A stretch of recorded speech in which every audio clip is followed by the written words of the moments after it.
U.S. ambassador to South Korea, Mark Lippert, was slashed in the face by a knife-wielding man Thursday morning local time in Seoul, Korea, officials said.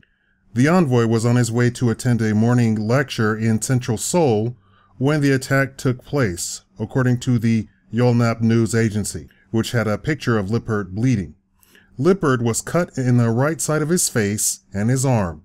South Korea police said the injuries are not life-threatening. The attack, identified as Kim Ki-jong, a 55-year-old man with anti-war views, allegedly came at Lippert from behind and slashed him before being tackled by others who were also on the way to the lecture, police said. Lippert, 42, was rushed to a nearby hospital.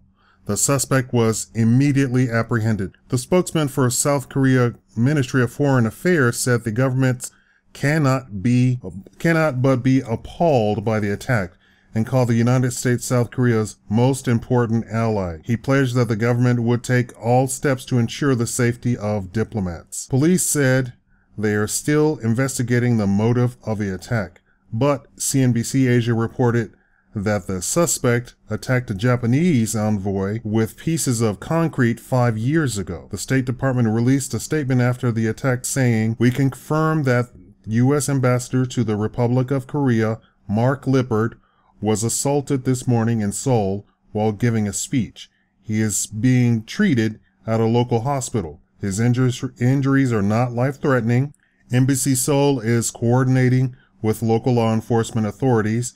We do not have any additional details to share at this time." A former Senate staff member of President Barack Obama, Lippert was a key advisor during the 2008 campaign, former chief of staff on Obama's National Security Council, and was confirmed as ambassador last September after serving under former Secretary of Defense Chuck Hagel in the Pentagon. A spokeswoman for the White House said, "The president called U.S. Ambassador to the Republic of Korea, Mark Lippert, to tell him that he and his wife, Robin, are in his thoughts and prayers, and to wish him the very best for a speedy recovery." I want to say something. I just can't just do a report and just let it go at that.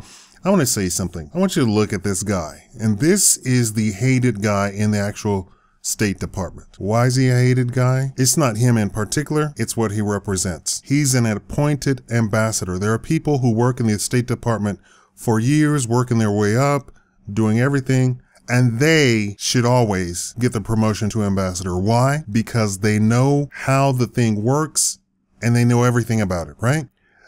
A career ambassador represents the United States far better than some movie star, or even, in this case, this guy was in the military before. The military has absolutely no idea what the U.S. Embassy does on the other side of it.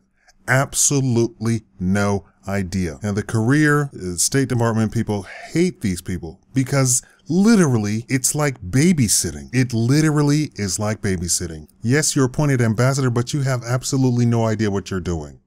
He was on the staff of Obama's campaign. This is his payoff to be named ambassador. I could just tell by looking at him that he is so unprofessional and has absolutely no clue what's going on. No career ambassador would let somebody come and attack him. And here's the problem.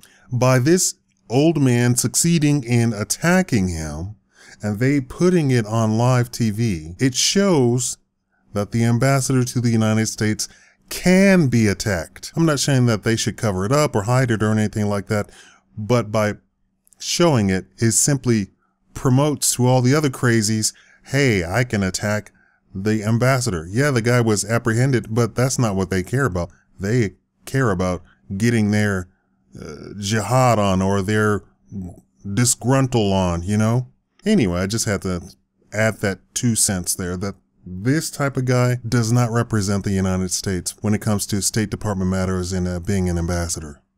This is the worst type of person. If anything, these candidates should pluck somebody out of the State Department to be on their campaign that they can then turn around and promote to ambassador. That would be the best case scenario. Promoting a movie star to ambassador or a soldier, not a good idea. Not a good idea. You're not served. And anyway, he doesn't do the job. It's the people around him who does the job. So cut to the chase and get somebody who is going to do the job anyway. If you want to pay off your guy who worked on your campaign, appoint him to Monsanto or something like that. I'm sure he'll love it.